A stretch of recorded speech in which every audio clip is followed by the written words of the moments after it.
Hoje o cliente vem já com uma intenção de aquisição.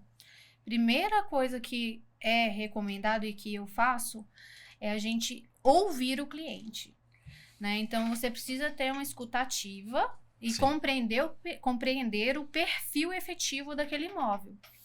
Minhas exigências em relação são localização, ou um determinado condomínio, ou um perfil de layout.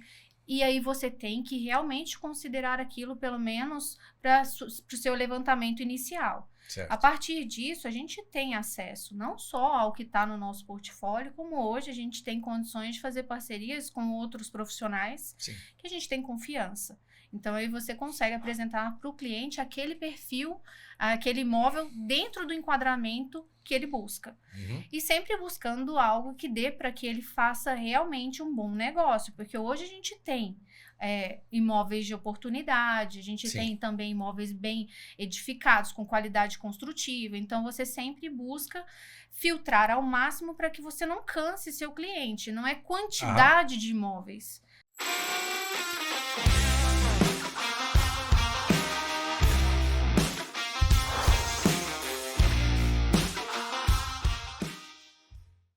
Fala pessoal, mais um ManzaCast, Lúcio Manzanetti. Nosso canal é dedicado a falar sobre engenharia e arquitetura, trazer todo mundo ligado ao setor da construção civil. Agradecer os patrocinadores Obratec Projetos e Polo Vale Decor. Hoje, junto comigo, eu estou com um querido parceiro, Jorge Pontual. Fala, Jorge, tudo bom? Carlos, tudo bem? Tudo ótimo, graças a Deus, prazer estar aqui. Se apresenta para o pessoal aí, Jorge. Bom, o que eu vou falar? Eu sou um profissional especialista em negociação, tenho 40 anos de experiência nesse segmento, trabalhei 30 anos na área de vendas, 10 na área de compras. Eu sou administrador de empresas, sou advogado, sou mestre em gestão empresarial pela Fundação Getúlio Vargas, sou pós-graduado em marketing, pós-graduado em lecionar para adultos e minha vida é fazer consultorias, treinamentos, mentorias e palestras sobre negociação e vendas. Então, quem precisar de uma negociação pode entrar em contato com o Jorge. E também, hoje a gente está aqui com a querida Gislene Teixeira, que trabalha com imóveis de alto padrão. Fala, Gislene. Agradeço a oportunidade de estar aqui e acho que posso passar um pouco da minha experiência, certo? Sim, conta para nós aí um pouquinho do seu currículo, que é tão grande que eu não coube no meu papelzinho aqui. Bom, desde 2002 eu me formei em Direito, então atuei na área jurídica, muito no contencioso, e posteriormente, indo para a área de Direito Tributário, senti a necessidade de focar na área consultiva e para isso precisava também do conhecimento contábil. Então, eu sou graduada em Direito, graduada em Contabilidade, tenho mestrado tenho pós-graduação em Direito Tributário, Comércio Exterior e Direito Imobiliário. Tenho mestrado em Ciências Contábeis e extensão em Direito dos Negócios Internacionais pela Universidade Complutense de Madrid. Hoje aplico esse conhecimento na área consultiva imobiliária, usando a expertise que fui adquirindo ao longo do tempo, desde o direito que iniciei, depois com o escritório contábil que abri em 2014, e agora, efetivamente, nos fechamentos de negócios já há 4 anos, mas que consigo ali agregar conhecimento ao meu cliente sobre essas demais áreas no fechamento, porque os negócios impactam ali em relação a todos esses segmentos. Parabéns pelo currículo. Podcast de peso aqui, você viu? Nossa senhora, hein? Hoje tá alto nível isso aqui, Lúcio. Altíssimo nível. A régua tá, lá em cima. Mas, Gislene, conta pra gente. Imóveis de alto padrão. Começando do fim pro começo, né? Como é que você chegou até a trabalhar com imóveis de alto padrão? Conta pra gente essa história. Eu, desde 2002, quando me formei em Direito, eu já tinha uma demanda pelo trabalho na área imobiliária, porque meu pai já trabalhava muito na área de construção, meu esposo trabalha também no segmento, ele é Detricil Construtora. Grande amigo, um abraço pro Rafael. E como eu tive a oportunidade de trabalhar na Loeser e Portela em São Paulo, com contratos, isso auxiliou muito nos fechamentos em si. Então, eu tinha uma demanda externa também pelos fechamentos de negócios de outras pessoas. Então, isso foi gerando ali uma demanda grande que nunca me deixou, né? Você já na área do direito ou na área contábil? Na área do direito. Sim. Depois, na área contábil, eu percebi que os meus clientes precisavam de uma orientação que ia além das operações. Porque para atender as demandas particulares, patrimoniais.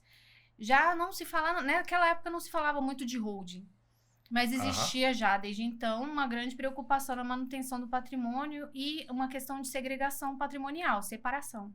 Né? O que é a empresa? Como proteger meu patrimônio? Como que eu posso trabalhar ali com patrimônios distintos, mas para manter ali o investimento. E aí, nesse momento, eu, às vezes, tinha demanda por questão, por exemplo, de ganho de capital, como trabalhar isso, para você ter um benefício, porque a gente tem também, legalmente, essa possibilidade. Certo. Então, já orientava os clientes nesse segmento, já desde a área contábil. Hoje, no fechamento de negócio, preciso mais ainda, porque o cliente, ao fechar um negócio, ele precisa de uma orientação de cenário futuro, com a reforma tributária, e precisa verificar o que já foi feito. Então, eu preciso ter um cuidado. Eu estou fechando um negócio, é pessoa física ou jurídica? Né? É jurídica, mas como que está aquele bem ali classificado? Né? Ele está como estoque? Ele não está como estoque? Qual que é o tratamento, o impacto tributário que vai refletir no preço? Em síntese, acontece isso também. E regularização de obras. Sim, então, naturalmente, o imóvel, né, a imobiliária ali, o setor imobiliário foi entrando na sua vida naturalmente. É o que eu amo efetivamente fazer, porque eu acho que nesse ponto eu consigo agregar muito valor para o cliente. Sim. Justamente para descomplicar toda a seara da negociação. Porque eu acho que o Jorge bem sabe que uma negociação tem um impacto emocional que é envolvido ali, né? Então, a gente como intermediador ali do negócio, a gente tem que colocar a técnica, esclarecer aquela complexidade para que as partes possam resolver de uma forma mais tranquila o fechamento. E entrar numa composição ali de um bom negócio. Sim. E já leva uma consultoria junto, né? Claro. E uma ótima consultoria. Sim. Né? Porque o que a gente vê nos processos de negociação é que, muitas vezes, particularmente em negociações imobiliárias, há um grande grupo de profissionais que são profissionais que têm sucesso no setor, fizeram suas vidas no mercado imobiliário, mas que, infelizmente, principalmente nos últimos 10 anos, continuaram com a visão que o conhecimento empírico da negociação de imóveis é suficiente para continuar trabalhando. E eu entendo que, na verdade, isso é uma ilusão. É uma ilusão porque os compradores e os vendedores hoje estão muito mais capacitados. É uma ilusão porque esse conhecimento hoje está disseminado em canais do YouTube, em palestras, em seminários. Há pessoas hoje que você assiste uma excelente palestra, um excelente treinamento de graça no YouTube, que há 10, 15 anos você só comprava aquela palestra em dólar no exterior. Sim. Então, o conhecimento está muito disponível. E, particularmente, do final de 2023 para cá, com o advento da IA generativa, o que acontece é que hoje a pessoa que quer fazer isso, ela pode fazer uma simulação de negociação com a IA antes de entrar na negociação. Então, até nesse aspecto, as pessoas hoje têm a capacidade, têm a possibilidade de se preparar. Então, acho que o mercado imobiliário é um mercado maravilhoso, é um mercado que realiza sonhos, é um mercado que, em muitas oportunidades, é uma negociação única que a pessoa faz em toda a vida dela, dependendo do nível, né, do nível socioeconômico daquela família. é o imóvel que a família inteira vai morar ali durante 15 anos, 20 anos, 30 anos. Os filhos não vão conhecer outro lar que não seja aquela casa. Então, ele é de uma importância muito grande na hora daquela compra, o lado emocional, como a Gislene falou. Sim. Então, acho que é um segmento que precisa estar atento para essa atualização das técnicas, até mesmo para que se tire maior proveito daquelas negociações, deixando os dois lados mais satisfeitos. Sim, e com certeza, uma boa negociação, né? Por mais, como o Jorge comentou, a pessoa pode comprar um imóvel na vida, mas ele tem um amigo também que vai comprar, e os filhos futuramente, quando crescerem, vão ter o seu próprio imóvel também. Então, você tem que levar o cliente, né, a essa negociação e que ele traga outras pessoas e gere, né, uma indicação ou um outro mercado para você. Isso efetivamente acontece, né? Eu acho que quando a gente entra, né, como objetivo hoje, a gente discute negociação, quando a gente entra em uma mesa, eu acho que o primeiro ponto de vista que a gente tem que ter é o respeito pela construção que está sendo feita ali, né? Sim. Porque a gente fala de um patrimônio que às vezes vem de gerações, porque hoje é muito comum a gente lidar com pessoas que fazem gestão de patrimônios já adquiridos. Sim. Ou então a gente está falando de construções de uma vida inteira, em que você tem que auxiliar o cliente para que ele faça um bom negócio e que realmente perpetue aquele entendimento de que você tem condições de assessorá-lo ou assessorar outras pessoas, ou seja, fidelizar efetivamente o cliente. Então, na mesa, o objetivo maior é a composição das partes, é o esclarecimento das partes, é que elas tenham compreensão não só do fechamento do negócio imobiliário, mas das repercussões que existem ali. E aí, quando a gente fala repercussões que existem, já pulindo alguma questão contábil que pode acontecer. Eu estou fazendo uma compra na pessoa física, mas estou entrando com um carro que está na minha holding, né? Ou um outro patrimônio de uma holding, que eu tenho que orientar um cliente, olha...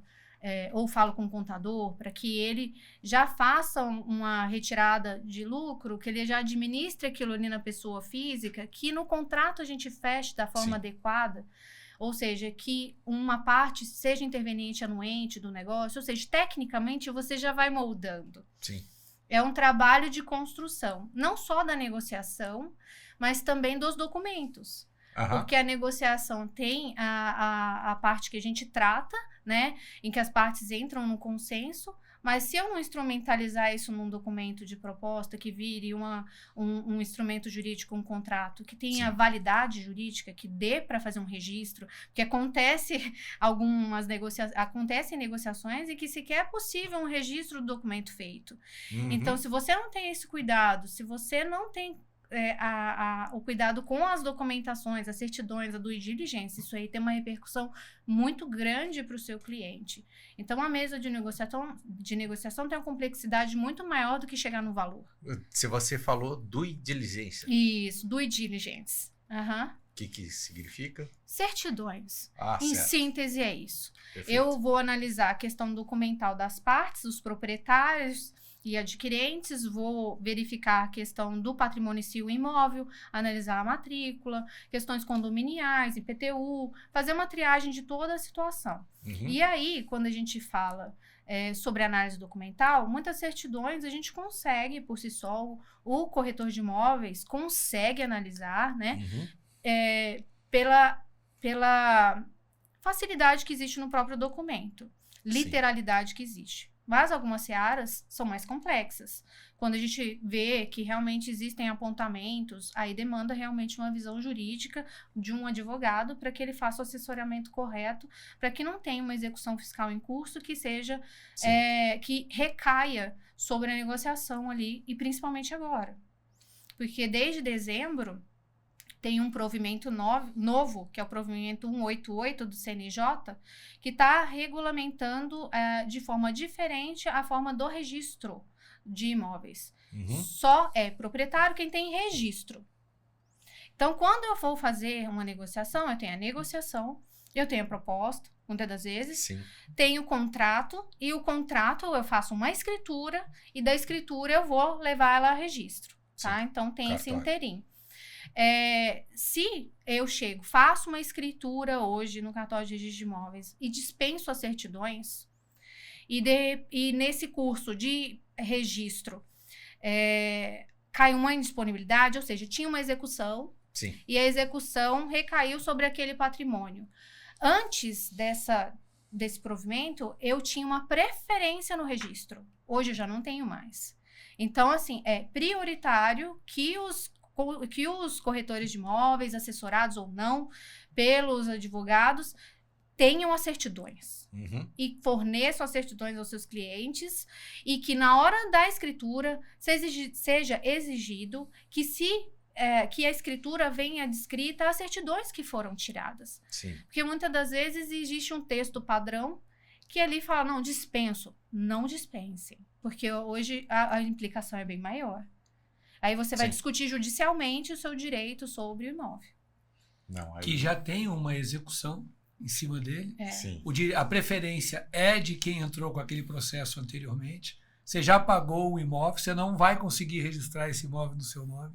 Então, é complexo. E acho bastante interessante você trazer esse assunto, porque muitas vezes, quando você vai fazer um trabalho como esse que você faz, que é tão importante, a pessoa não tem ideia da complexidade documental que ela tem que lançar a mão.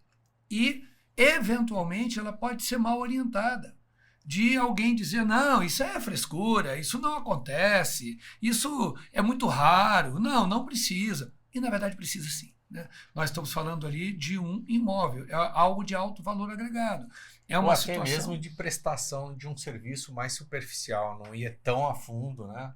Mas aí você... Uma coisa mais especializada. E aí, na hora que você compara preços na prestação de serviço, você está comparando laranja com banana. Os dois são frutas, mas são coisas diferentes. Exatamente. Então, se é uma profissional como a Gislene, que tem esse conhecimento e essas especificidades fazem parte dessa negociação, é importante para aquele cliente entender a entrega, que é diferente da entrega de uma pessoa que eventualmente pode buscar um imóvel para ele no mercado ou pode se propor a vender o imóvel dele no mercado sem buscar essas informações. E pode ocorrer desse proprietário estar agindo de má fé. Ele realmente não quer a Gislene. Verdade. Porque a Gislene vai levantar uma informação que ele não quer que seja levantada. Ele quer realmente alguém que não busque, alguém que o comprador isente aquelas certidões. Porque a coisa está sendo feita propositalmente, ele sabe que tem uma execução, que vai cair. Tem pressa ali, né? Tem pressa e ele sabe que na hora que aquela janela fechar, eu já tive a oportunidade de vivenciar, eu graças a Deus não estava envolvido, mas eu já tive a oportunidade de vivenciar uma situação que o mesmo imóvel foi vendido 3 vezes para 3 pessoas diferentes. Então, já ouvi falar. Ela fez negociações. Nunca vi, a mas pessoa fez já ouvi negociações falar paralelas. Essas histórias. Fez negociações paralelas, recebeu entrada de todo mundo e o pau quebrou. Né? Então, esse tipo de trabalho que ela faz, e que é um trabalho sério, que é um trabalho necessário, muitas vezes não é valorizado pelo mercado, pelas razões que eu falei anteriormente. Quer dizer, ainda se vive num mundo de compra e venda de imóvel da década de 80, da década de 90. E isso não existe mais. Sim. Então, há uma série de outras situações. E outra coisa, né, Gislene, que a gente tem também. Nós falamos aqui do lado emocional da pessoa que está comprando o primeiro imóvel. Você tem o lado do investidor, que ali não tem lado emocional. Né? Então, é uma negociação é outro tipo de negociação. Você tem uma negociação onde uma pessoa construiu aquela casa. Eu recentemente vivi uma situação dessa. Ela construiu a casa com o marido. Criou todos os filhos ali. Mora no mesmo lugar há 40 anos. E quem está querendo comprar para fazer um estacionamento. E ela está num desespero. Mas como assim? Eu vou passar nessa rua e não vou ver a casa que eu construí com meu marido. Né? Então, há uma percepção de perda. Nossa, então esse meu sonho só vale terra, só vale o terreno. Né? Eu vou vender para você, você vai entrar aqui, vai jogar cada pedacinho de chão que eu construí minha família aqui, vai ser um estacionamento de automóveis. Então, todo esse lado da compreensão de cada sentimento, de cada uma das pessoas envolvidas, também é muito importante. Então, tem todo o lado documental, é importantíssimo, tem todo o lado emocional, dos dois lados. Então, há todo um processo naquilo ali que quem está ajudando naquela negociação precisa entender as razões de cada uma das partes envolvidas. Porque há uma visão que eu sempre gosto de trazer, que é a questão da empatia, né? As pessoas dizem, não, empatia é eu me colocar no lugar do outro. Não, não é. Não é. Se eu me colocar no lugar do Lúcio, eu vou analisar aquela situação com a minha experiência. Sou eu no lugar do Lúcio. Sim. Né? O que eu tenho que fazer é entender as razões do Lúcio. Por que você pensa tão diferente de mim em relação a esse ponto? Né? Quais são as razões que fazem você acreditar no que você acredita? Sim. Para que eu possa, aí sim, entendendo suas razões, eu conseguir, com isso, argumentar de uma forma mais adequada. E aí, as pessoas, muitas vezes, Gislene, confundem a frase "eu entendo o que você está dizendo" com a frase "eu concordo com o que você está dizendo". Eu posso entender perfeitamente suas razões e não concordar com nenhuma delas, mas eu entendi. Sim. Eu entendi por que você pensa assim. Eu entendi por que você está defendendo dessa forma. Né? Eu entendi por que você está argumentando. E aí facilita o contato, porque quem está negociando comigo se sente ouvido. Sente que o que foi falado foi importante. Não é uma negociação onde só eu quero falar, onde eu quero impor a minha forma de ver. Né? Então, é complexo. E quanto mais valor agregado tiver, quanto mais sentimento tiver, quanto mais envolvimento familiar tiver, principalmente quando você tem de um lado alguém nessa situação que eu falei, né? É uma pessoa emocionalmente envolvida naquela situação, no caso aqui no imóvel, e do outro lado tem um investidor. Sim. Que olha para aquele terreno ali e ele vê um terreno. Não, e tem muita situação dessa, hoje em dia, que as pessoas compram um terreno e derrubam os imóveis para fazer uma torre, né? Então, compra ali 4 casas ali para construir um prédio. Mas tem um lado familiar e tem um lado financeiro, né? Então, a pessoa tem que ver o que ela realmente quer fazer, né? Mas que você citou, né? Tem um investidor. E na construção de um imóvel para venda, é mais ou menos a mesma situação, não é? O investidor construiu aquele imóvel e vai uma família comprar aquele imóvel. Nossa, eu gostei, olha a vista, aqui vai ser o quarto da minha filha, e tem toda uma emoção ali nessa negociação. Como que funciona? Uma curiosidade, eu estou falando do investidor e do comprador, mas assim, o cliente vem e solicita, eu quero um imóvel assim, ou você tem um banco de imóveis, o cliente vem, você, olha, eu tenho esse. Como que funciona esse mercado?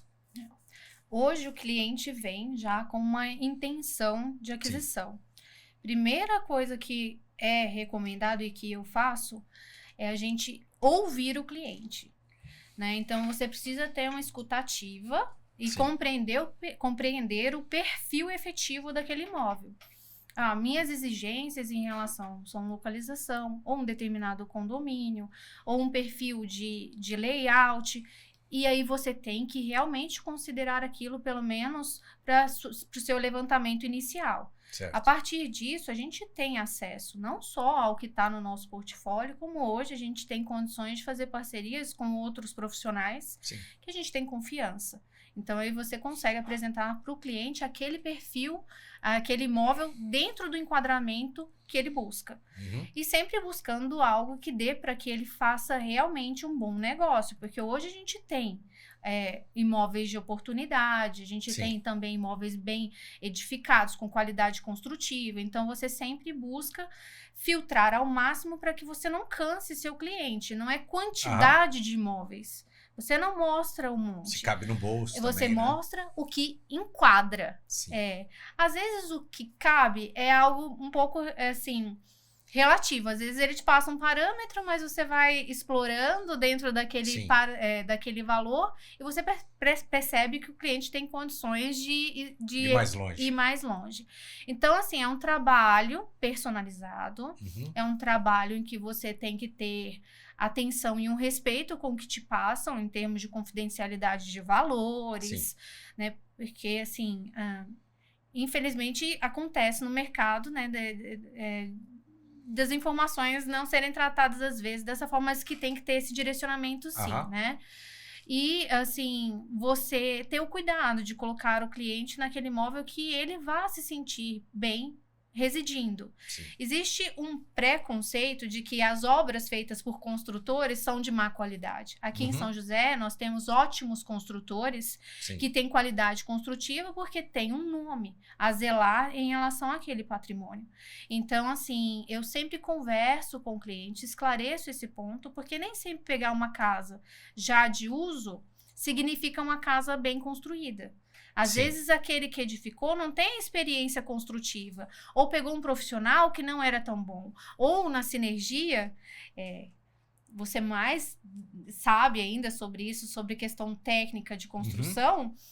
Hoje a gente trabalha com vários projetos, você precisa fazer compatibilidade entre os projetos, uma alteração gera impactos dentro da construção, um material mal aplicado pode gerar um acabamento não tão adequado. Então, assim, você tem que entender dos materiais, você tem que ter qualidade construtiva. Então, é um conjunto que, às vezes, para uma pessoa que não tem experiência, edificar não seja tão simples. Sim. Então, eu recomendo sempre uma análise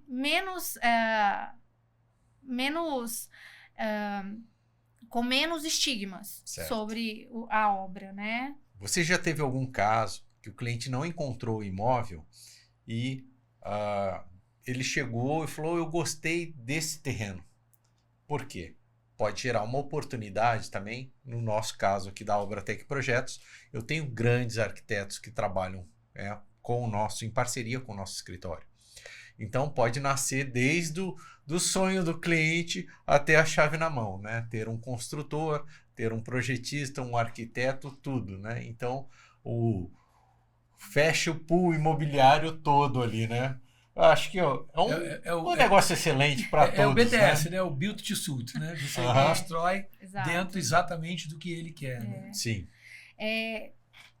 Hoje, quando o cliente procura uma assessoria, eu passo para ele, independentemente dele querer uma casa pronta, a visão de construção. Sim.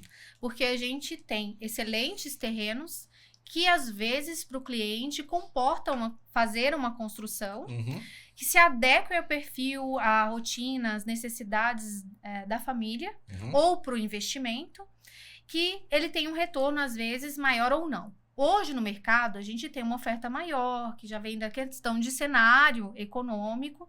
Então, assim, a gente consegue comparar uma oportunidade de um imóvel construído com um terreno e uma edificação. Certo. A gente consegue conversar sobre metro quadrado médio, e até, assim, quando o cliente opta pelo terreno, dar direcionamento dos profissionais que a gente conhece, né? E isso é realmente importante, porque isso é uma posição, pelo menos no meu caso, é imparcial. Quando eu passo para o meu cliente, ele sabe que eu tenho algo que é porque eu confio, que, né, é uma referência.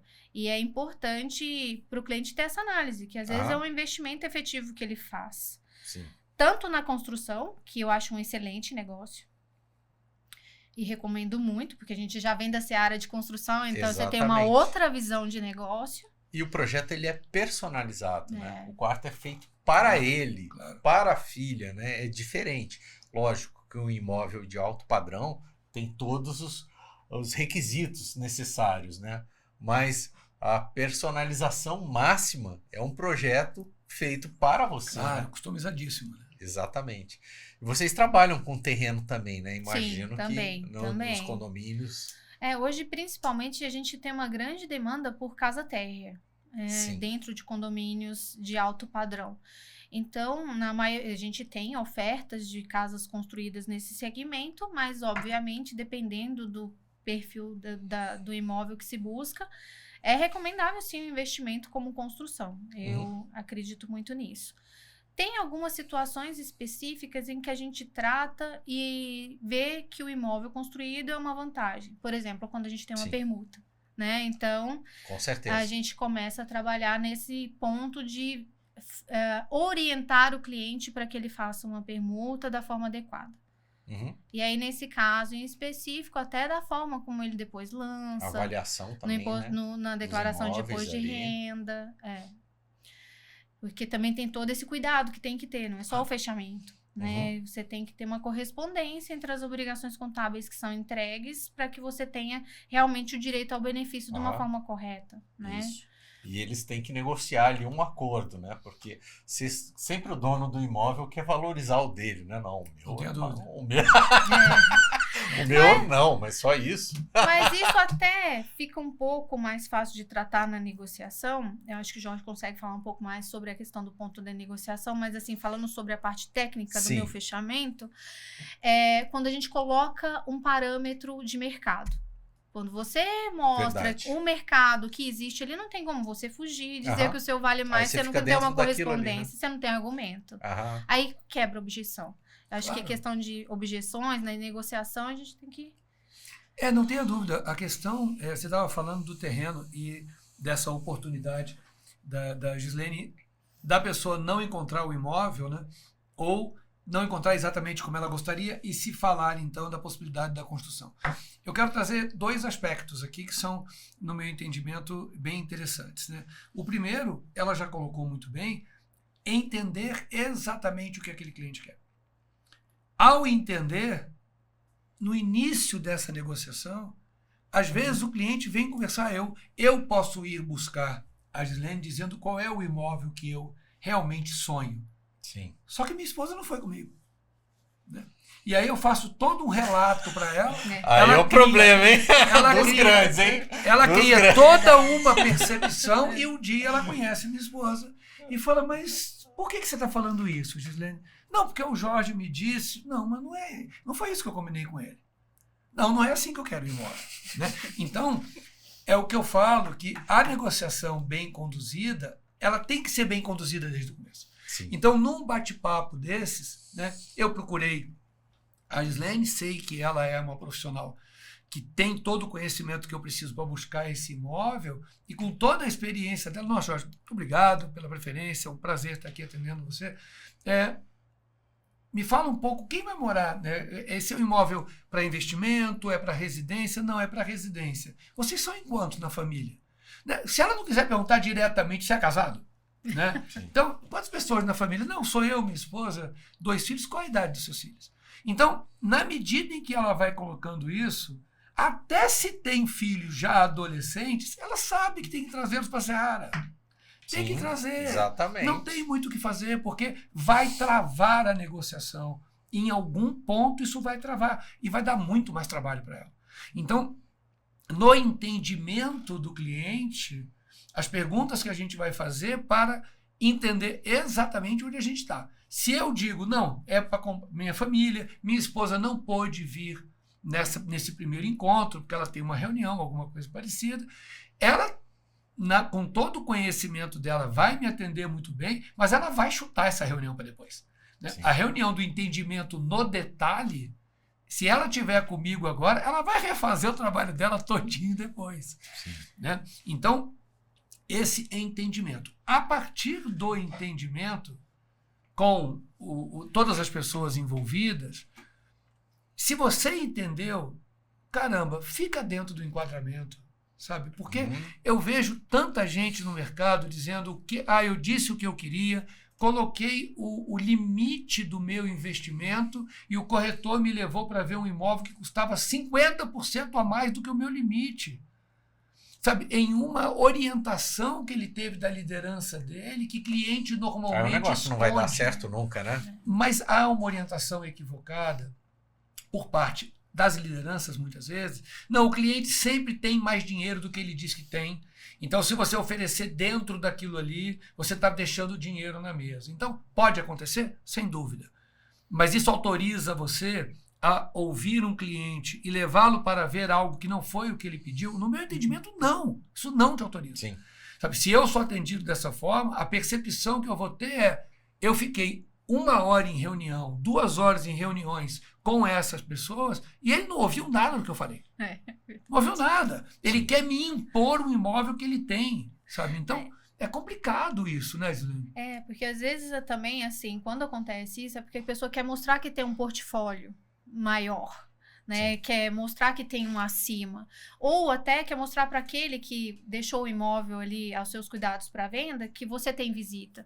E eu não vejo dessa forma. Eu acho que o correto é você levar o cliente que tem interesse, que tem o enquadramento correto dentro do perfil. Não é quantidade de imóveis e não é levar o cliente em qualquer visita. É levar naquela visita que se adequa ao perfil dele efetivamente para um fechamento de negócio. Algo bem objetivo. Sim. E sempre tendo atenção naquela questão que foi colocada pelo Jorge, de você ouvir o que o cliente quer e na visita conseguir mostrar: olha, esse quarto para o seu filho ficaria interessante. Essa configuração, essa cozinha atende a sua solicitação, a da sua esposa. Sempre trazer aquela conversa que foi feita inicial para o contexto do imóvel. Para que a pessoa se sinta no imóvel e veja que aquele imóvel é para ela. Porque eu acho que não tem nada mais gratificante do que quando a gente chega no imóvel e a gente vê que o cliente se realizou lá dentro. Sim. Porque eu sempre falo para o cliente que ele tem que ter, não pressa, que ele tem que ter o entendimento de que o imóvel que se adeque e que é o perfil dele, tá aguardando só que ele encontre, né? Então, assim, na hora que dá o match, ou seja, chegou ali que você vê que o cliente se encanta, é algo assim que é uma realização efetiva. Sim. Então, a gente tem que ter respeito a isso, né? Voltando nesse ponto, de mostrar efetivamente o que gere um enquadramento para o cliente. E sempre buscar, no fechamento, o máximo de benefício para ele. Por exemplo, estou fazendo um fechamento de negócio, aí a pessoa que está vendendo. Estou fazendo uma venda e aí é um imóvel residencial que eu estou vendendo e estou recebendo um recurso, fiz o fechamento do negócio. Não acaba ali a negociação. Aí você começa uma outra orientação para o seu cliente. Com esse recurso, você sabia, né, que dentro de 180 dias você pode comprar um outro residencial que não precisa ser construído. Pode ser na planta, né? Ou pode quitar um financiamento de um imóvel que você já tinha adquirido antes do fechamento do negócio. Quem está recebendo ali, né? Que você vai usar aquele recurso da venda parcial ou totalmente e vai ter um benefício ainda de redução de imposto. Porque se você para ali, o cliente gasta dinheiro à toa. Sim. Sendo que ele Até pode fazer ele pode fazer um bom negócio, fazer mais, ter mais rentabilidade sobre a negociação se você for até o final com o seu cliente, né? Ou então, ele chega para você e fala: não, me encantei com esse imóvel, queria saber como ele tá, né? Um imóvel que não veio para ele ali, que ele falou assim, né, esse aqui eu gostaria dele. Aí você entra nessa área de análise da documentação e vê que o imóvel não está regularizado. Ou que não está regularizado. Eu tenho a BITS, mas eu não tenho INSS de obra, eu não fiz a verbação da obra. Ou eu aumentei o imóvel e nunca comuniquei isso a ninguém. Exatamente. Não está legalizado na prefeitura a área toda, né? Preciso fazer uma regularização de obra. Então, dependendo da complexidade, você envolve o ABITS. Dependendo da complexidade, não. Você só faz a ponta que é o INSS de obra e a verbação. Sim. Então, você conseguir orientar seu cliente e concretizar para que ele faça um fechamento de negócio ali nesse ponto é extremamente importante. E faz parte da negociação. Porque eu, na hora que eu faço isso, eu viabilizo para ele que ele obtenha um financiamento bancário, que ele obtenha uma carta de crédito, que ele tenha mais capacidade para fazer o fechamento de negócio e, portanto, faça um negócio com mais êxito, né? Então, é um conjunto. Você tem que ver mais do que só a negociação em si. E nesse aspecto, Lúcio, que eu acho importantíssimo, a Gislene está nos trazendo tantas informações maravilhosas aqui, é a visão de que o profissional de negociação, ele está ali para servir. Exato. é uma pessoa que tem que ter este viés. Eu vou ganhar dinheiro? Eu vou ter a minha parte, vou ter a minha comissão, eu vou ter a minha mediação.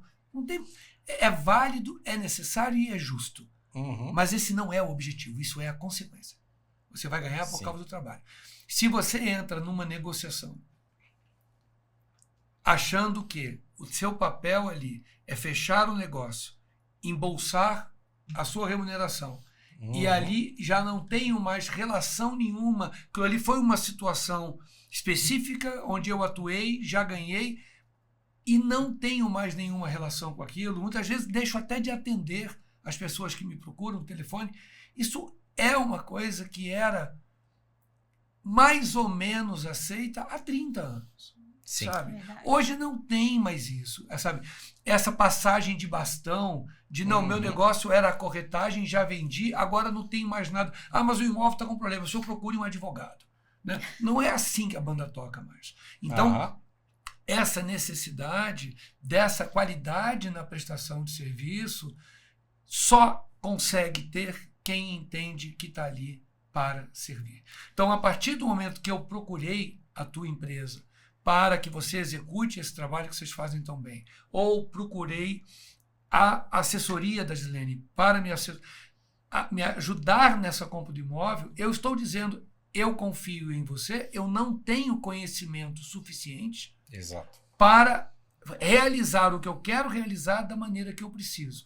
Se você não entra nisso como alguém que vai servir a minha necessidade dentro da tua remuneração, dentro da tua proposta, mas a partir do momento que aquela negociação foi feita, entra alguém que precisa e entra alguém que se propôs a ajudar.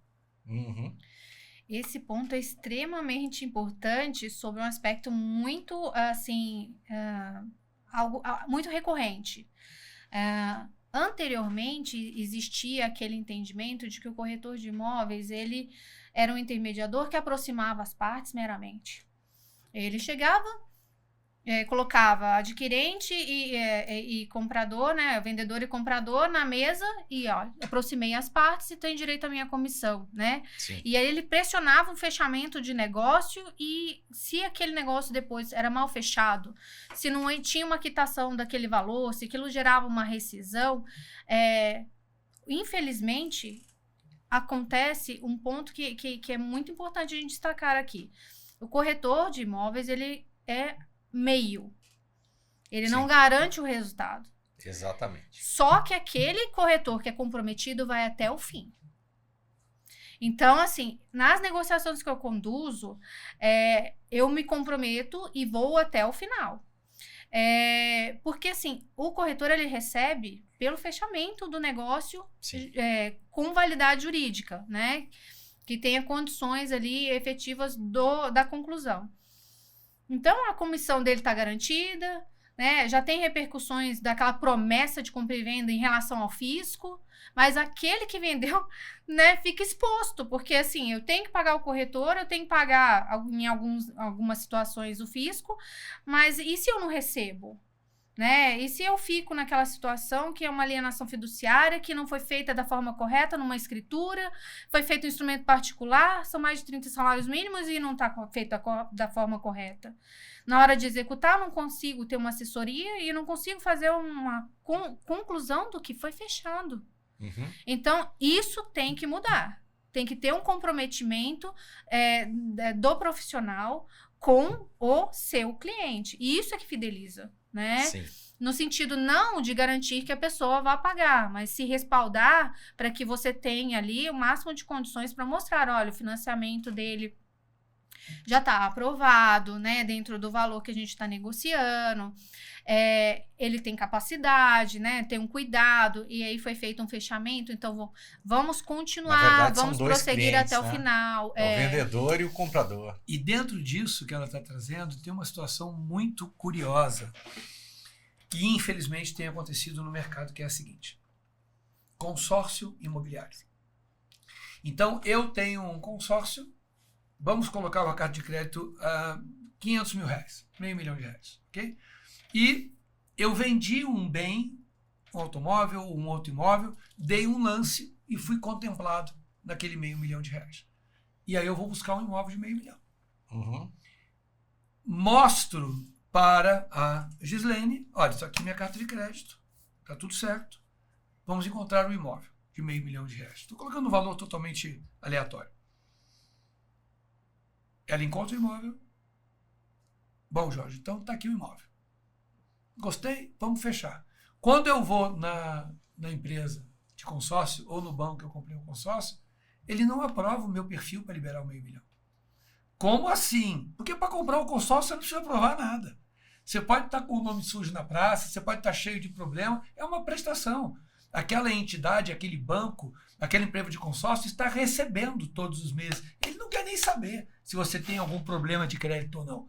Mas na hora de te entregar R$500 mil pela casa, aí ele quer saber. Ele vai puxar a sua ficha e no ali. Que puxa, descobre que tem impedimentos para liberar aquele valor. E eu estou colocando um valor em termos imobiliários muito baixo aqui de R$500 mil. Eu posso ter uma carta de crédito, 2, 3 cartas de crédito, para comprar um imóvel de 2, 3, 4, 5 milhões. Sim. E simplesmente trava. Trava. Porque não aprova o meu perfil para liberar aquele recurso financeiro. Uhum. Então, isso também é complexo, porque você gera um trabalho imenso para o profissional que foi buscar o imóvel, toda a expectativa em que mostrou o imóvel, o investimento de tempo dos dois lados, e não sai negócio para lugar nenhum. Sim. Porque a pessoa não tinha perfil para aprovar aquele limite de crédito. Então, às vezes também pode ter um sócio ali, um grupo financeiro, né? Que um sócio ou a dos mulher sócios tem problema. Tal, deu um problema que sujou o CNPJ e lá no fim da linha acaba bloqueando. Né? Como que a gente trabalha isso, né? Como que eu trabalho isso? Sim. Quando a gente faz a compra e venda, você tem condições de fazer que aquele negócio não seja objeto de rescisão, que seja algo que esteja dentro das condições de fechamento ali, que ele dê êxito. Mas você consegue colocar cláusula específica dentro do contrato de condições resolutivas expressas. Sim. Se acontecer dele não ter o crédito aprovado, que aquela avença vai ser rescindida sem ônus às partes, sim, né? E aí, nesse caso, o corretor que se compromete assume isso também, né? E ali as partes se resolvem. É um jeito justo, né? Porque você não teve uma conclusão. Uma má intenção. Não foi proposital. Né? Diferentemente quando acontece realmente da liberação não ser por causa da parte.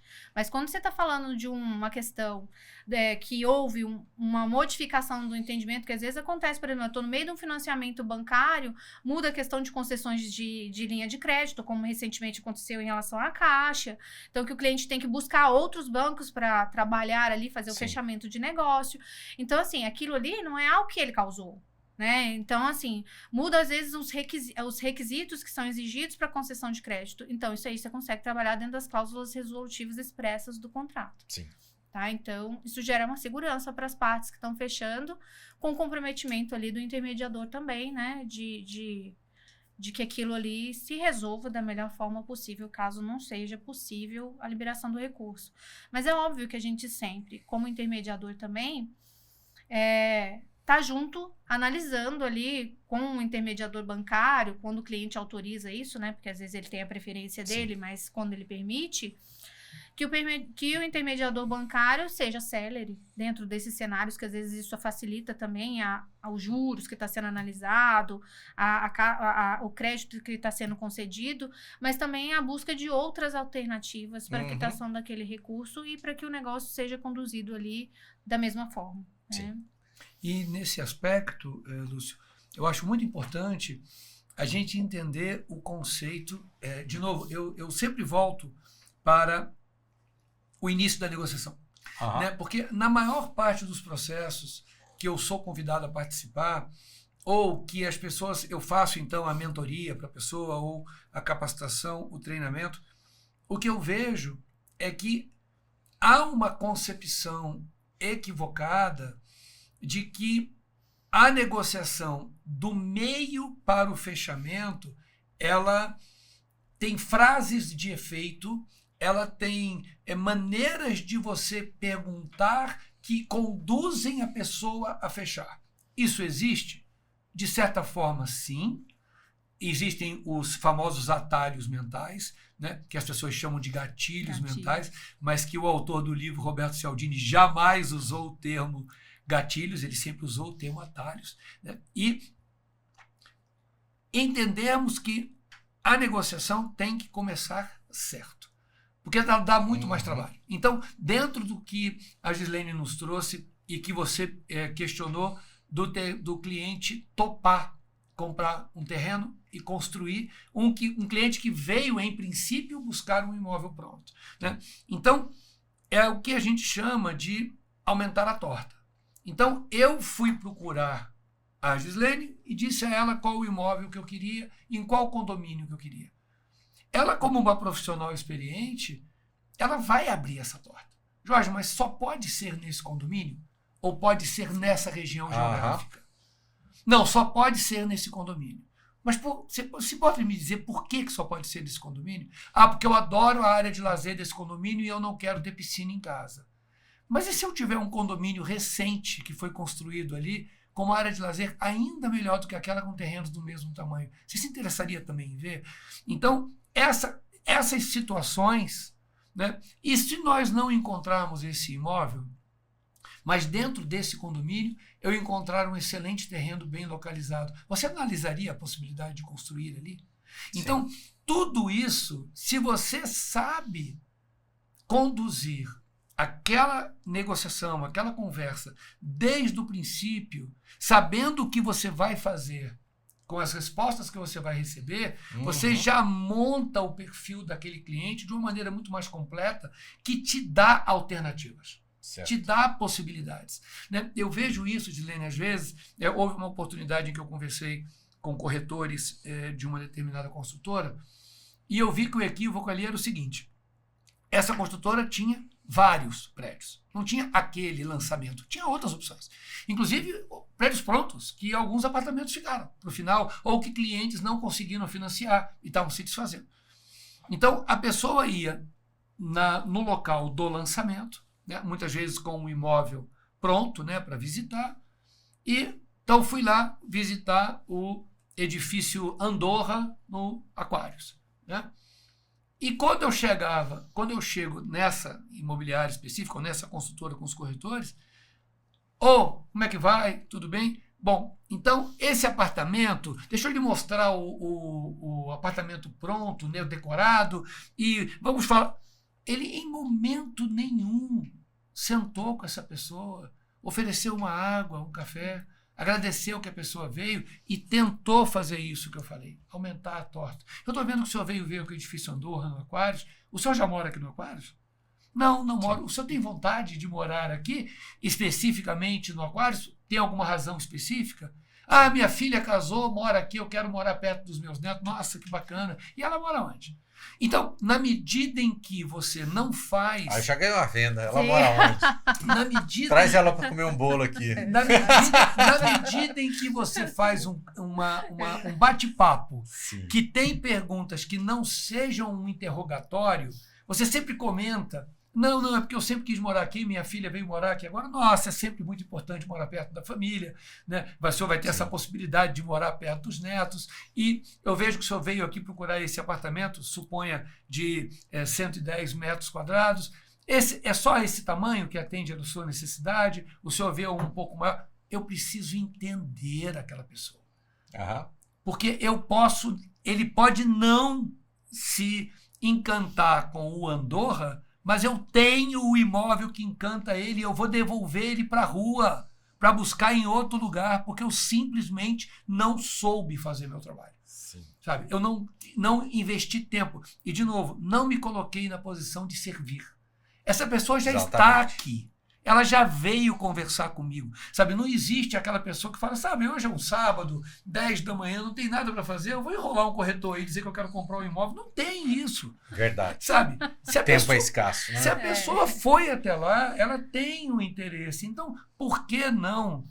Sabe? Respira. Ah, não, que a pessoa me disse que estava com pressa. Meu amigo, quem está com pressa não vai nesse tipo de ambiente. Não. Ele já tem o tempo dele, ele vai ficar aí pelo menos umas 2 horas. Calma.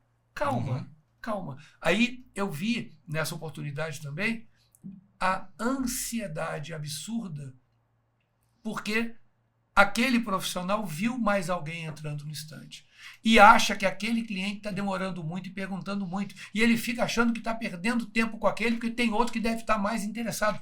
Então, voltando para o início do nosso bate-papo, a pessoa entender, escuta, isso aqui é técnica, isso aqui é processo, tem início, meio e fim. Você não vai fechar todos, não vai fechar todos, não existe isso. Então, se você está atendendo esse cliente potencial, mas ele chegou aqui de Havaiana, ele chegou aqui de camisa regata, esse cara não tem dinheiro. Amigo, deixa eu te falar, eu já conheci gente com 2.000 cabeças de gado que anda assim, filho. Viu? Baixa a bola que não é assim, sabe? Sim. A banda não toca desse jeito. Então, essa necessidade dos profissionais de vendas, de um modo geral, mas aqui especificamente os profissionais de corretagem de imóveis em suas negociações entenderem que aquele atendimento tem que ter uma maneira correta de ser feito. Não é uma receita de bolo, mas existem técnicas apropriadas para que não se perca oportunidade e não se devolva para as ruas um potencial comprador que vai sair dali e vai comprar um imóvel em outro lugar. Com certeza. Que aula, hein? Essa acertou em cheio ali, né? Não, excelente ponto de vista, porque assim, o fato da gente nichar o trabalho auxilia também para que a gente tenha uma eficiência naquilo que a gente se presta a fazer. Então, por isso, assim, o portfólio a gente tem que estar sempre tendo uma atenção, né? Para que eles tenham uma correspondência com o que você trabalha. Uhum.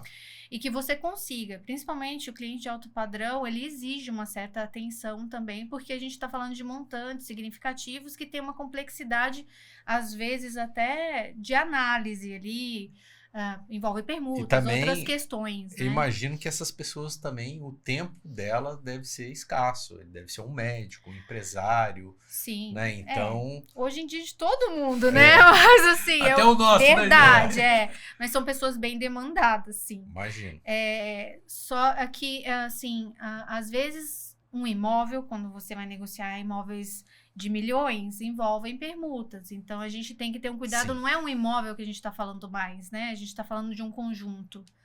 E, às vezes, a gente está falando de patrimônio. Eu tenho um apartamento, eu tenho um terreno também que eu quero dar em pagamento dessa casa. Tem um automóvel, quero que entre na negociação. Não é tão objetivo quanto num imóvel na planta, né? Claro, então, você tem que ter mais tempo, mais atenção e orientar o cliente. Porque, às vezes, ele acha que aquele patrimônio dele é fácil, né, de uma permuta. Então, a gente sempre tem que ser transparente com o cliente nesse ponto, né, de deixá-lo claro, assim, esclarecido, do perfil de imóvel que ele está oferecendo, de como está o mercado, quanto de permuta normalmente a gente tem dentro daquele alto padrão, o cenário econômico. Se aceita permuta, se precisa vender o imóvel também, né, para poder encaixar. Sim, também. Aí é uma outra situação. E às vezes a pessoa projeta um tempo de venda que não acontece. Exatamente. Né? Às vezes o cliente que está vendendo a casa dele, né, de alto padrão, a gente está falando de milhões, assim, acha que o cenário econômico tá numa condição que hoje a gente não vê, né? A gente tá falando de inflação alta, a gente tá falando de INCC subindo, a gente tá falando de um conservadorismo do investidor em algumas questões de forma como se aplica o recurso, não que ele não aplique, né?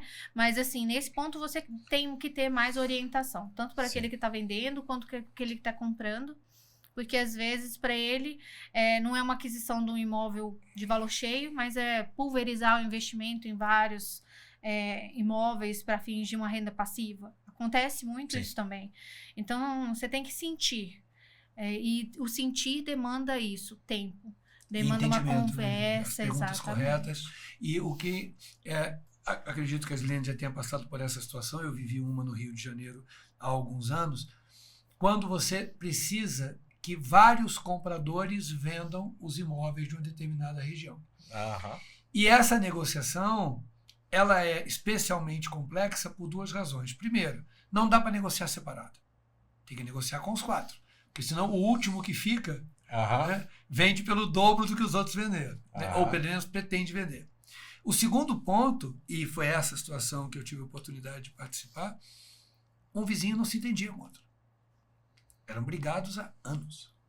Então, não sentar numa mesa os proprietários dos 3 imóveis para conversar era totalmente fora de Constituição. Era operar um milagre. Então, isso acontece, às vezes, em pequenos edifícios. Né? É um prédio de 3 andares, mudou a legislação daquela região, já é possível levantar uma torre ali, você tem ali 6 proprietários, 5 proprietários, e tem que negociar. Gislene, você com certeza já participou de uma situação como essa. Fala um pouco para nós dessa condução. Já. Na verdade, assim, quando a gente fala de aquisições para construção de empreendimentos, às vezes a gente fala de aquisição de 4 lotes, né? E que vai ser objeto de uma futura incorporação. Às vezes, alguns envolvem até alguma permuta por um empreendimento já pronto, alguns são negociações diferentes. Então, como que, assim, da experiência que eu tive, a gente foi tratando isso. A gente trata ainda de uma forma individual para fechamento de valor, para que um não entre em conluio com o outro, tá? Então, aí a gente fecha a proposta condicionada. Então, aí aquela proposta fica dentro de uma condição de fechamento para cada uma das partes, e eu vou fazendo contratos autônomos vinculados. Então, eu tenho vários contratos de compra e venda, ou de permuta, dependendo da situação, mas que eu coloco como uma condição de validade do negócio, em que eu só tenho aquele negócio como efetivado se eu fizer a aquisição dos 4 lotes. E aí eu consigo resolver isso. E amarrar a comissão do corretor também. Né? Senão você não finaliza o negócio. Exatamente. Você não pode comprar nenhum se eu não comprar os 4. E o corretor não pode receber se ele não vender os 4. Claro, exato. Claro. Agora, nessa situação, Gislene, como você evita esse contato? Porque isso é quase impossível. Então, estamos aqui, eu, o Lúcio e o Léo, que somos proprietários de 3 imóveis. Você veio primeiro falar comigo. Né? Como assim eu não vou falar com o Lúcio? Não, ali na campainha, vamos tomar um café aí. Assim? Mas você não coloca na mesa junto ali para o fechamento individual. Porque às vezes a pessoa tem uma particularidade, é uma situação de família que você tem que tratar ali para uma venda. Então, a gente normalmente trata individualmente, sabendo que existe uma relação entre as partes ali, que a maioria se conversa. Não é uma exceção, como foi dito, né? Sim. E aí, quando a gente vai para a escritura, efetivamente, aí a gente junta ali e consegue fazer um fechamento já, porque já tem um contrato que me respalda. Tem o valor de mercado também. Porque senão um sabe que recebeu menos que o outro. E aí fica aquela coisa, a alavancagem de dinheiro, você nunca chega num ponto. Pelo menos assim tem funcionado os que a gente conduziu. E o mais importante é saber fechar. Sim. E se você não coloca a cláusula que condiciona a validade dos fechamentos dos 4, você acaba comprando um e não compra os outros, ou tem que pagar a corretagem de um e, né? E aí você fica com um mico na mão ali, né? Agora você veja como que nós estamos falando de processos negociais, né? E que isso, para mim, é realmente fascinante, né? Como uma pessoa com experiência enorme da Gislene e a minha experiência, nós temos situações completamente diferentes. Né? Na minha vivência, negociar separado foi muito pior. Porque na hora em que faz uma oferta para um e ele se comunica, entra a história do não, mas peraí, a casa do Lúcio vale X, a minha vale muito mais. Eu coloquei um material aqui que o Lúcio nunca comprou. Então, aquilo não vai valer nada, né? Vai botar tudo abaixo. Quando chegava no último imóvel, o cara já estava querendo o dobro do que eu estava pensando em pagar no primeiro. Sim. Então, na minha experiência, que foi diferente da dela, eu tive mais sucesso na hora que eu juntei todo mundo. Olha, eu tenho interesse nesses terrenos para esta finalidade. Essas casas vão ser derrubadas, aqui nós vamos levantar um imóvel, né? Vamos levantar um edifício, vamos levantar, enfim, um outro empreendimento, tipo, né? Um empreendimento, e nós temos interesse em comprar. Então, chegamos e deixando claro, como você mencionou, que se um não vender, os outros 3 também não vão vender. Nós só temos interesse nos 4. Então, veja que Eu hoje, se fosse entrar numa negociação dessa aqui, Sim. com o que a Gislene está conversando comigo aqui agora, nesse bate-papo, eu jamais começaria sem conversar com ela. Porque a realidade daqui da região não é a realidade de onde eu venho. É muito impressionante como isso também influencia. Né? Isso também influencia. Então, às vezes, quem está... E a gente volta para a história da necessidade de compreender os dois lados, né? Você acha que sabe muito sobre um determinado tipo de negociação, mas você sabe muito que você negociou isso com quem e aonde. Não, já negociei isso muito em Salvador, já negociei isso muito em Porto Alegre. Não, que daqui é São José. Cada negociação é muito particular, né? Mas voltando assim, nesse caso em específico, o que às vezes acontece, por exemplo, eu fechei uma proposta e o outro tomou conhecimento, ele pediu mais. Aí você começa a renegociação. Você ainda está no momento das propostas, da consolidação dos valores, né? E uma vez formalizado, aí a pessoa já está amarrada. Então, assim... O que é interessante voltar mesmo também na questão da negociação. Cada negociação é de uma forma, não existe um padrão. É igual uma audiência de conciliação trabalhista. Você entra lá, uma caixinha de surpresa, né? Então, assim, não existe padrão. Sai coisa da cartola, né? Não existe. Às vezes você analisa documentações que tem uma complexidade tão grande que você precisa saber, inclusive... da prefeitura o zoneamento documentado, porque existe alguma questão condominial ali que restringe a edificação sobre aquilo ali. Então, aquela viabilidade que foi feita para o empreendimento passa a não existir mais. Então, assim, fechamento de negócio é algo muito complexo, que demanda uma visão mais holística de tudo. É a questão registral, mas também é a questão documental, e aí abrange outras esferas, inclusive até a prefeitura, nesses casos de incorporações maiores, né? Sim. E até o tipo de negócio que vai ser edificado ali tem umas repercussões diferentes, dependendo de cada fechamento, né? Beleza. Tem que ter atenção. Gratidão, Gislene. Eu que agradeço a oportunidade. Hoje a gente teve aqui uma aula, né, de mercado imobiliário, negociação. Gratidão, Jorge Pontual. Sempre um prazer, Lúcio. Obrigado mais uma vez aqui por a sua participação. Veio abrilhantar aqui o nosso podcast. Obrigado mesmo. Me sinto gratificado. Muito obrigado. Parabéns pelo trabalho, Gisele. E quem quiser contratar os serviços, como que o pessoal te encontra? Eu tenho alguns dos meus imóveis em portfólio no meu Instagram, que é gileneteixeira.imóveis. E meu telefone de contato de WhatsApp, que é 12-99675-7005. Só. E os imóveis são São José dos Campos? Eu trabalho nichada em São José dos Campos, principalmente na região do Urbanova, nas casas de alto padrão. Tenho alguns imóveis para investimento também em apartamentos no Aquários, ou seja, sempre no alto padrão. Mas em outras cidades eu atuo em Barueri e Alphaville, principalmente com lançamentos, e em São Paulo. Beleza. Obrigado. Eu que agradeço. Obrigado, Jorge. Prazer. Eu quero só falar o meu Instagram, que é esqueci. o @jl.pontual, onde a gente só fala sobre negociação, técnicas de negociação, o que funciona na negociação. Sim. Assim como no LinkedIn eu escrevo bastante artigos. E o meu trabalho é não só na questão de mentoria para lideranças e treinamentos e workshops em negociação, mas em muitas oportunidades eu sou contratado para ajudar naquele trabalho de negociação. Exato. Que é diferente do trabalho de mediador, né? Às vezes a pessoa me pergunta: Jorge, você é mediador? Não, eu não sou mediador, eu sou negociador. Qual é a diferença? Quando você é um mediador legal, você é autorizado a atuar com mediação, há situações que você tem que cumprir, como, por exemplo, você não pode conversar com uma parte sem que a outra esteja presente, né? Eu, como negociador, eu sou um autônomo. Eu posso conversar de maneira individual, posso conversar de maneira conjunta. A questão é buscarmos uma solução.